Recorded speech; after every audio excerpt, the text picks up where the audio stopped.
halinghing na tayo dati pelikula, di ba? Na parang moans ng isang babae. Itong ungol parang moans ng lalaki to. Yung pala yun. Yung kaibahan pala. So itong ungol na to ay naririnig ng bida natin na bulag, si Jin. At dito po siya nahumaling sa certain na ungol na to na hindi po niya nalimutan. Ayun po, si Jin po ay mayroong parang tinatawag na silid para usan sa bahay niya. Motel sa isang urban poor community. And dito po nanggagaling yung tunog na ungol na hindi po niya na pumasok sa kayong buturan. Ayun. Direk, ikaw rin ang sumulat ng kwento? Dalawa po kami, yung kwento ko po siya.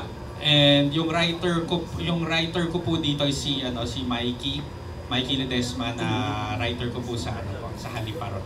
Anong naging inspirasyon mo sa pagsulat ng kwento ng ungol? Matagal na po namin to kasing parang naglalaro yung concept sa isip namin ng best friend ko po dati. College pa po ako noon. And parang what if may isang bulag na ang pleasure niya ay nanggagaling sa tunog at galing sa isang ungol na hindi niya makalimutan. And from that, binuo po yung kwento. Sa kasamaang palad, yung best friend ko po ay sumakabilang buhay na ng matagal. So actually, dedicated ko din po sa kanya. Pwedeng malaman yung pangalan? Nung kaibigan ko po.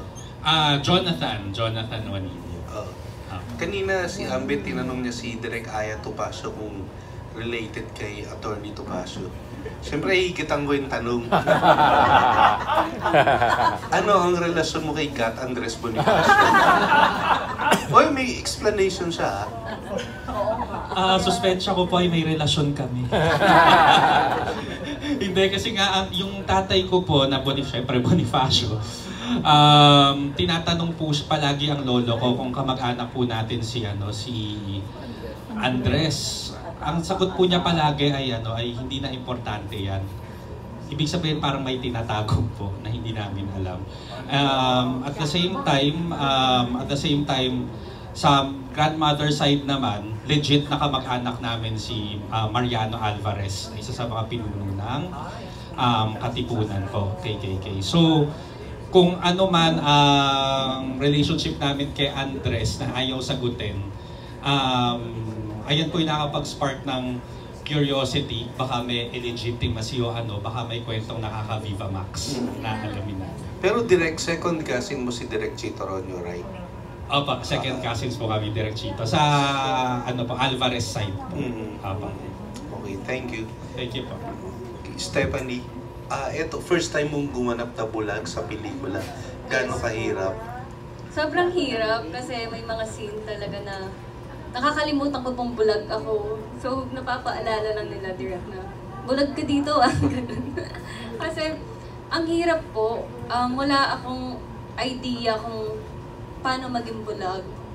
So, nagpatulong ako kina direct na, direct workshop ako, yung parang kung paano maglakad yung bulag, gano'n, ka-level, yung gano'n, kung paano kumilos. So, ayun, at least na nagampanan ko naman direct na pagiging bulag ko po.